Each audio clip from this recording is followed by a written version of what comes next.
Assalamualaikum warahmatullahi wabarakatuh. Alhamdulillah, innal hamdalillah, asyhadu an la ilaha illallah wa asyhadu anna sayyidina wa nabiyyana Muhammadan abduhu wa rasuluhu la nabiyya ba'dah. Allahumma salli wa sallim wa barik ala sayyidina Muhammadin wa ala alihi wa ashabihi wa azwajihi wa dhurriyyatihi wa atba'ihi ajma'in. Rabbana anfa'na bima 'allamtana wa 'allimna ma yanfa'una waj'alna minal mutawadhi'ina bi'ulumina wa la taj'alna minal mutakabbirina. Allahumma faqihna fid din wa 'allimna ta'wil walhamdulillahi rabbil alamin. Innahu min Sulaiman wa innahu bismillahirrahmanirrahim. Amma ba'd. Kepada pengurus Masjid Al-Amin yang kami hormati, yang alhamdulillah memberikan kesempatan kepada majelis taklim kami untuk bersilaturahmi. Mudah-mudahan semua pengurus masjid dan semua jamaah Masjid Al-Amin, semoga semuanya diberikan kesehatan oleh Allah, kemudahan dan keberkahan dalam kehidupannya. Amin ya rabbal alamin. Para orang tua, para sesepuh, para asatid, wabil khusus ketua Majelis Ta'lim Madani di samping kiri saya, yaitu Al-Mukarram wal Muhtaram Al-Ustadz Ayahanda Muhammad Yasin Alatri selaku pimpinan Majelis Ta'lim Madani, dan beberapa bapak-bapak yang lainnya dari beberapa masjid, dan ibu-ibu yang pakai kerudung oranye yang selalu menemani bapak-bapaknya. Alhamdulillah. Begitu juga di pojok sana ada Ustadz Muaz. Alhamdulillah selalu istiqamah untuk terus hadir walau tidak memberikan ceramah, tapi kadang-kadang juga memberikan ceramah. Alhamdulillah bisa hadir. Mudah-mudahan kita semua dapat berkumpul dunia, dapat juga berkumpul dalam surganya Allah Subhanahu wa taala. Bapak Ibu hadirin wal hadir rahimakumullah. Kalau saya tidak asing di sini dari 2013 khutbah Jumat, jadwal imam salat tarawih, ya, sampailah nanti 2020 ini, kalau nggak salah saya bulan depan jadwal saya khutbah Jumat. Nanti kita akan bertemu lagi di mimbar Jumat insyaallah. Namun Majelis Ta'lim Madani baru kali ini mampir ke Masjid Al-Amin, Jalan Adi Sucipto ini. Alhamdulillah, Madani sudah belasan tahun berdiri sesuai dengan namanya, Madani Maghrib dan Isya, yang diisi oleh bapak-bapak dan ibu-ibu, biasanya diikuti oleh remaja dan mahasiswa beserta santri-santri kami dari Pondok Tahfiz Quran Hisbah Al-Mizan yang berada di Jalan Tanjung Raya 2 Banjar Serasan, yang tadi sudah melantunkan solawat yang insya Allah memberikan semangat untuk jamaah yang hadir pada maghrib ini, ya. Mudah-mudahan Majelis Ta'lim Madani bisa istiqamah sampai akhir hayatnya. Keliling yang mungkin kami tidak mampu setiap hari seperti sajadah fajar setiap subuh, kami hanya mampu seminggu sekali setiap malam Sabtu dari masjid ke masjid, baik masjid yang ada di kota Pontianak maupun masjid yang di luar kota Pontianak. Bahkan kemarin sempat hadir di Pemangkat, mampir ke Singkawang, mampir ke Mempawah. Alhamdulillah, orang-orang tua ini sudah lanjut usia semua, tapi masih semangat untuk safari dakwah keliling dari rumah Allah satu ke rumah yang lainnya. Alhamdulillah.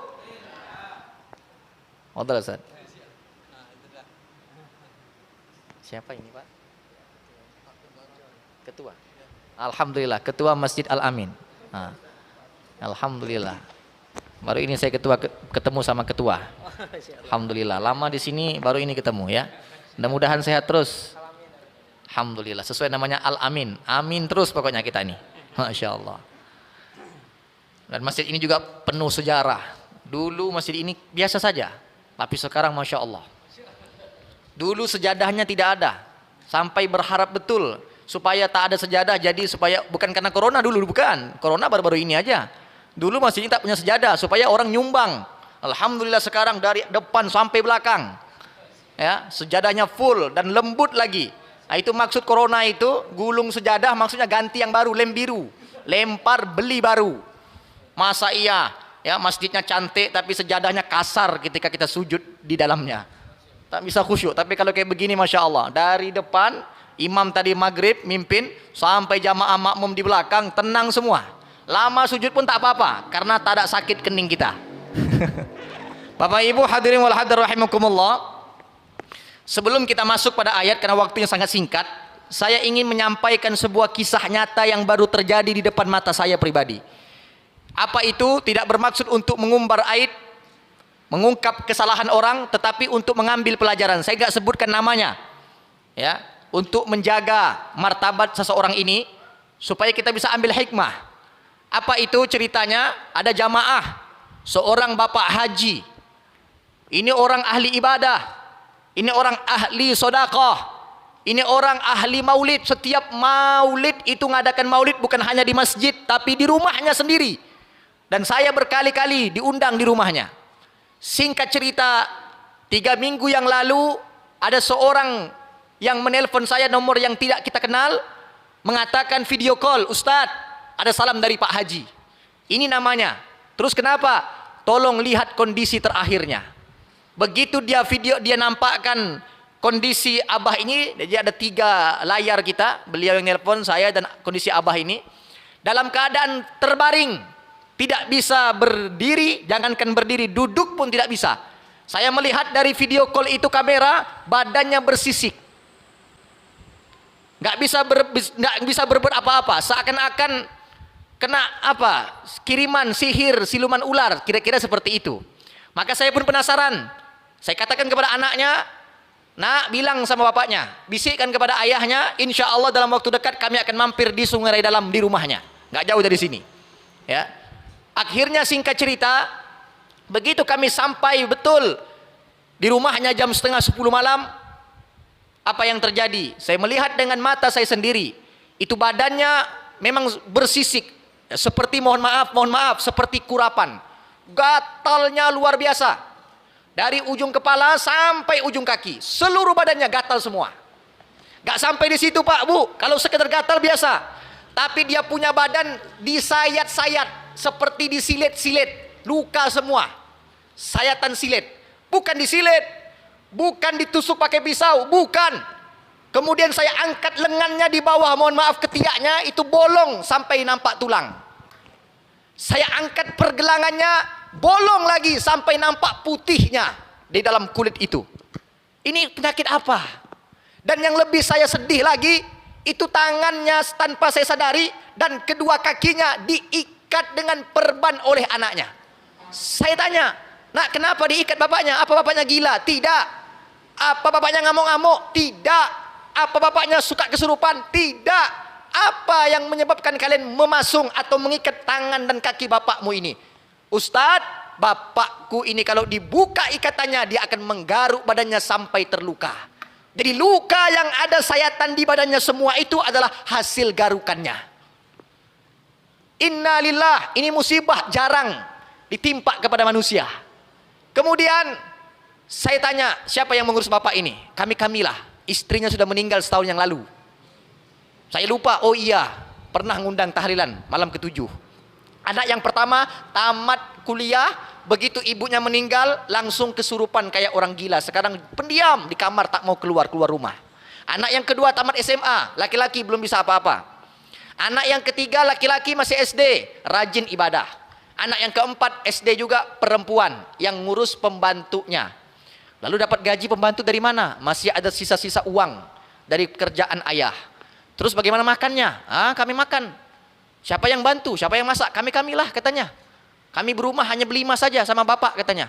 Siapa yang nyuapkan bapak? Kami semua giliran. Kemarin sudah berobat. Sudah berobat kemana? Ke Antonius. Apa kata dokter? Hepatitis, seminggu gak ada perubahan. Ini penyakit langka. Maka kita ajak orang yang paham ilmu gaib. Orang yang beriman, alladzina yu'minuna bil ghaib, pasti ada kaitan dengan gaib juga. Sekilas orang ini dikirim, dikerjakan, disihir oleh orang lain. Tapi di satu sisi ada sesuatu hal yang ingin saya dalami. Apa itu?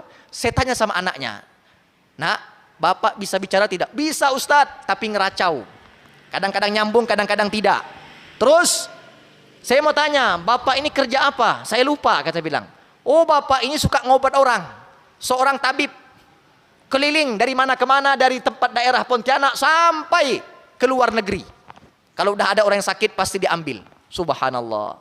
Lalu terakhir di mana dia ngobat? Dia ngobat di Malaysia. Pulang dari Malaysia, seminggu kemudian dia punya badan gatal semua. Sampailah sekarang tidak bisa berbaring, badannya kurus kering. Lalu, bagaimana tindakan kalian? Kami bingung Ustadz. Tiba-tiba dia lihat kalender saya. Dia bilang suruh telepon Ustadz yang ada di foto kalender itu. Nomor HP-nya mana? Itu nomor HP di kalendernya. Maka diteleponlah. Oh begitu ceritanya. Maka saya minta izin. Pak Haji, saya mau bertanya, tolong jawab. Kata anaknya, nggak bisa Pak Ustadz, kadang dia nggak nyambung. Saya bilang insya Allah, dengan izin Allah, saya minta semoga Bapak ini bisa jawab pertanyaan saya. Saya bilang, Pak, kenal dengan saya Pak Haji? Iya, katanya. Nah, siapa saya? Sampaian tuh ganteng, katanya. Kok jadi ngomong gitu? Saya bilang.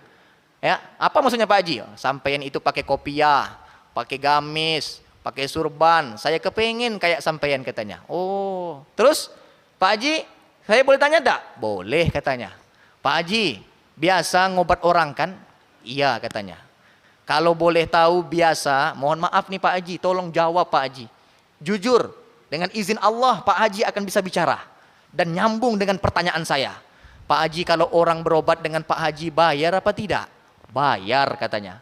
Biasanya berapa Pak Haji? Lama dia mikir nih, mulai nih ngeracau ini. Ya, coba Pak Haji ingat-ingat Pak Haji. Ingat dah? Iya sebentar, katanya. Akhirnya dia keluar omongannya. Orang bayar 2 juta. Ada yang 3 juta katanya. Oh begitu. Terakhir Pak Haji ngobat di Malaysia, kata anaknya. Betulkah? Iya, katanya. Sakit orang Malaysia? Iya. Banyak yang sakit? Iya. Nah, kalau ngobat ke Malaysia, itu mahal nggak itu biayanya? Mahal. Kan jauh, katanya. Berapa kalau boleh tahu? Ada kesepakatannya.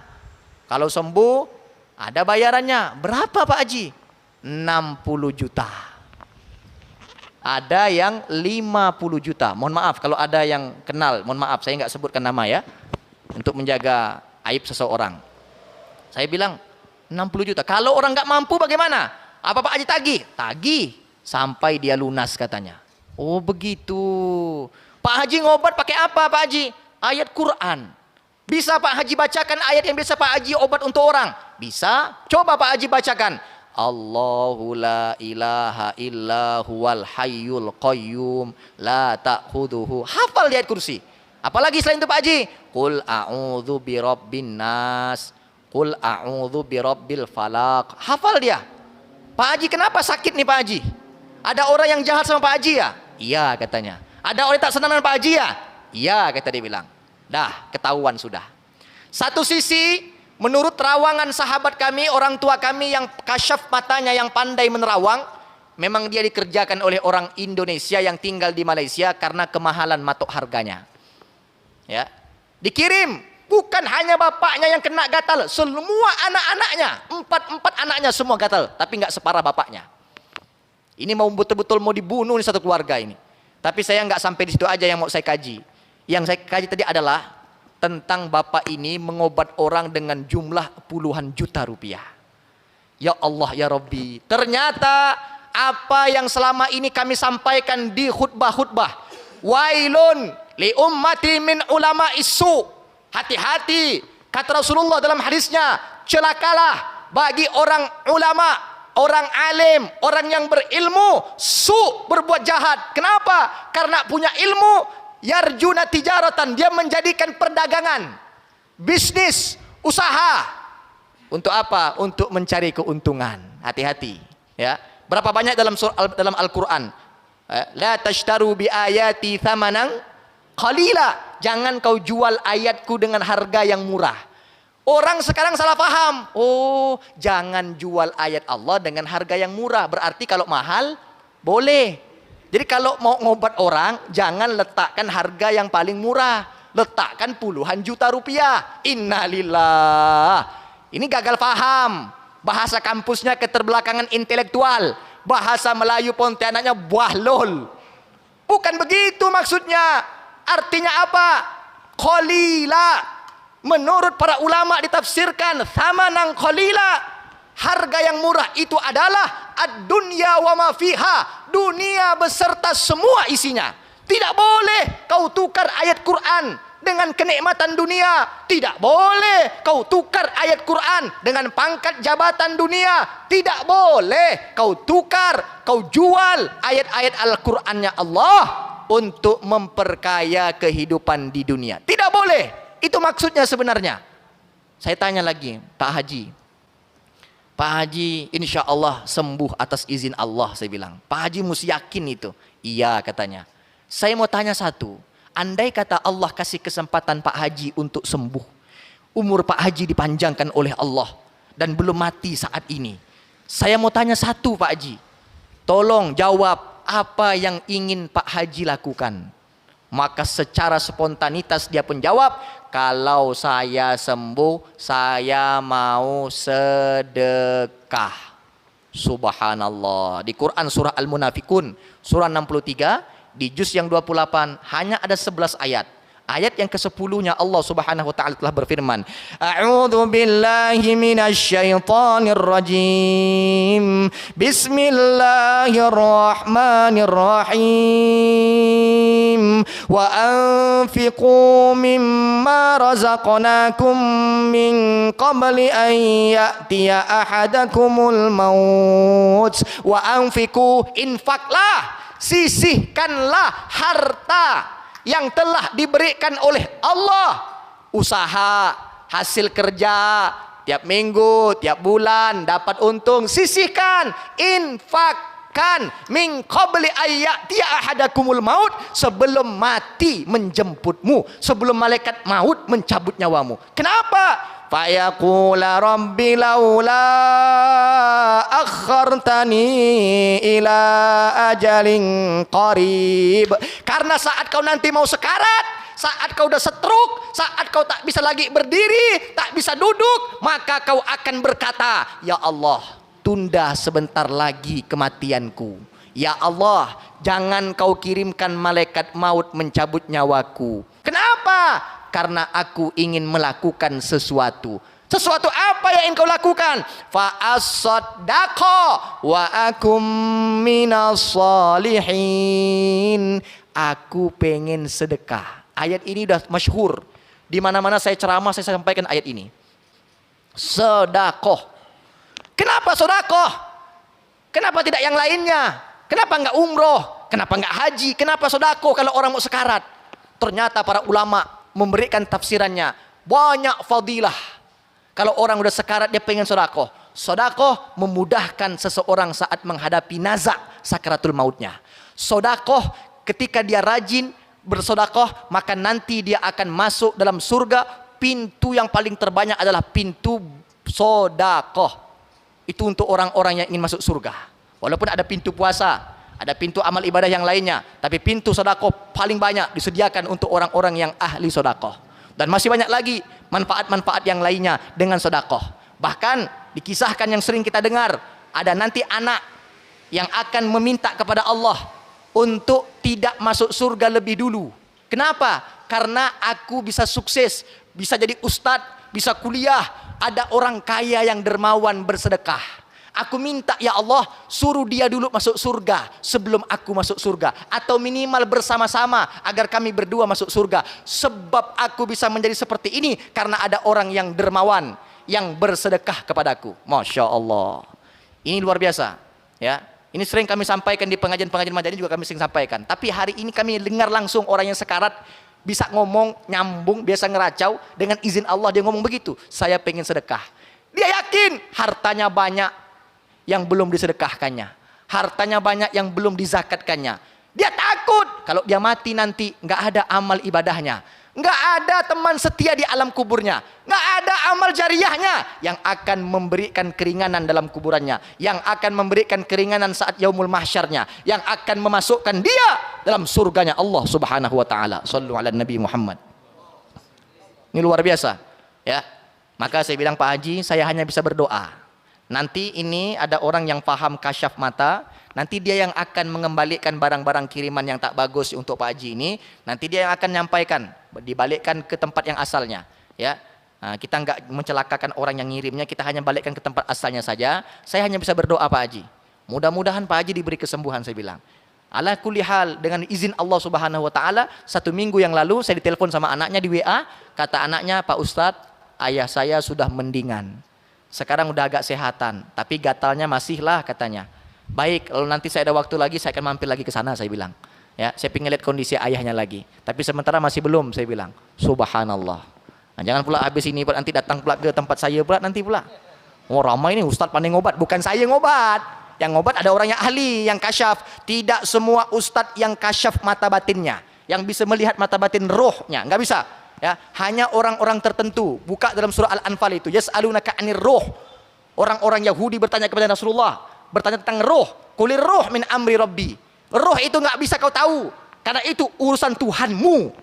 Yang tahu illa qalila, yang tahu hanya sedikit aja. Orang-orang spesial. Memang orang ini nggak pernah marah, nggak boleh marah, dan tidak boleh putus zikir kepada Allah, zikir dalam hatinya.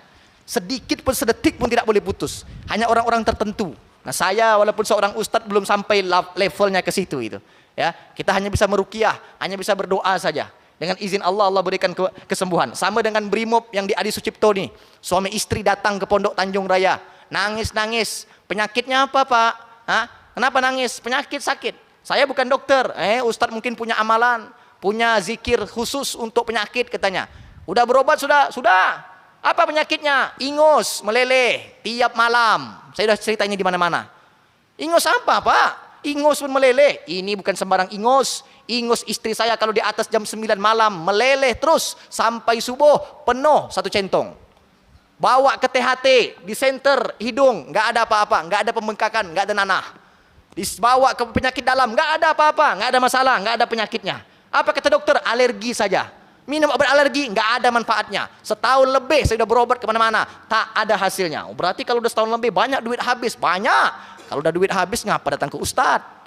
Orang kalau datang ke ustadz itu duit lagi banyak, datang ke ustadz, senanglah ustadznya. Lama lah baca doa. Kalau duit habis, apecan, dek gaga, capuk kata orang Bugis, habis duitnya. Ya Allah, ya Rabb. Pak Indra ketawa-ketawa beliau tuh. Maka saya bilang, Pak, ya, kalau udah begitu, Pak, tawakal kepada Allah. Tawakal kepada Allah. Ya, kalau udah berusaha berdoa. Tapi tawakal seperti apa, Pak Ustaz? Tolonglah minta zikir doa. Singkatnya, saya bilang begini, Pak. Nah, ini hanya perkiraan saya saja. Saya baca buku Syekh Al-Jabir, begini cara ngobatnya. Pak, Bapak sholat tengah malam. Pak Ustadz jangan ragukan kalau saya sholat tengah malam. Ini Brimob nih, masih ada orangnya di asrama Brimob ini. Ya, dia bisa pikir terus di situ. Pak Ustadz, lihat wajah saya. Saya lihat betul. Ternyata jidatnya lebih hitam dari jidat saya. Masya Allah, ini ahli tahajud nih, lebih hebat nih berarti ini. Kalau gitu ngaji Quran, khatamkan berkali-kali. Pak Ustadz, setiap saya pikir, saya ini jarang dapat can tepi jaga perusahaan sawit, jarang saya ini Pak Ustadz. Saya sering pikir ya. Terus kenapa? Saya ngaji Quran kalau pikir. Berkali-kali saya khatam Quran. Subhanallah. Ini Brimob yang jarang ahli. Ini ahli ibadah yang jarang sekali nih, yang ada di Brimob nih kayak begini nih. Ya, walau ya bukan Brimob yang mangkong-mangkong tuh. Itu lain lagi tuh. Ya, ini memang lain sendiri nih Brimob ini, luar biasa saya bilang ini. Akhirnya singkat cerita, terus amalan apa lagi nih? Gini aja. Bapak istighfar. Dalam hadis Rasulullah, siapa yang memperbanyak istighfar akan dipermudahkan urusannya, apapun termasuk penyakitnya. Bapak 500, ibu 500. Bisa enggak? Istighfar gimana Ustaz? Astagfirullah, astagfirullah, astagfirullah, astagfirullah. Itu paling pendek. Astagfirullahalazim boleh. Astagfirullahalazim min kulli dzambin wa atubu ilaih, lebih bagus lagi. Oke, gampang itu Pak Ustaz. Yang lain minta lagi dia. Apalagi zikirnya? Hasbunallah wa ni'mal wakil, ni'mal maula, ni'man nasir saat tidur. Tawakal kepada Allah. Ada lagi Pak Ustaz? Terakhir, sedekah subuh. Masih ingat kata Syekh Ali Jabir, ya, sering menceritakan tentang amalan ini, sedekah subuh. Kenapa? Karena di subuh ada 2 malaikat yang berdoa. Satu malaikat yang berdoa, Allahumma a'ti munfiqan khalafan. Ya Allah, yang bersedekah subuh ini mudahkan urusannya. Kalau punya penyakit sembuhkan dia. Yang satu lagi berdoa, malaikat, Allahumma a'ti mumsikan talafan. Ya Allah, susahkan urusan orang ini. Sulitkan urusannya kalau dia nggak bersedekah di subuh hari. Padahal dia punya kesempatan untuk bersedekah. Maka Bapak siapkan celengan, pakai aqua saja, masukkan 2.000, 5.000, 10.000 setiap subuh. Setelah itu sedekahkan. Jangan dihitung berapa jumlahnya, nanti kalau banyak tak jadi sedekah. Langsung dikasihkan sama botol-botolnya, sama celengan-celengannya itu. Alhamdulillah. Berapa lama saya datang lagi Pak Ustaz? 1 bulan datang lagi kemari saya bilang. Ingat izin Allah, Allah akan berikan perubahan di istri Bapak. Saya hanya modal yakin saja, bukan sombong, tapi yakin aja. Bismillah. Kalau Bapak yakin, wallah inda zanni abdi. Allah akan memperturutkan prasangka hambanya. Izin Allah, 29 hari datang lagi brimob suami istri ini ke pondok kami. Apa kata beliau? Ustaz, ini celengan. Tiap subuh saya sedekahkan.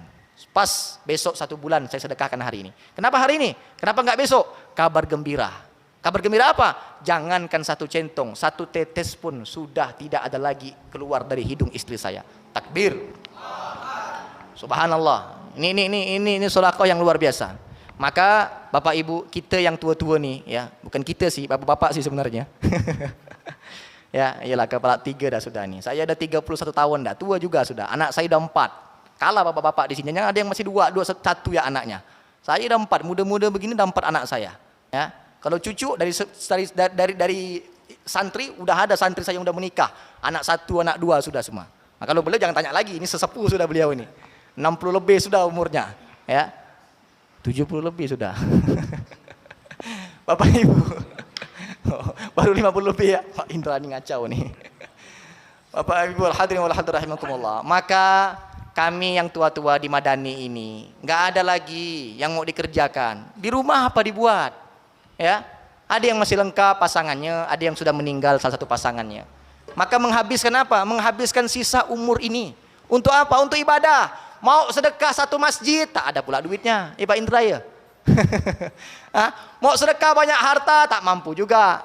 Maka itulah hebatnya orang mukmin. Subhanallah pun sedekah.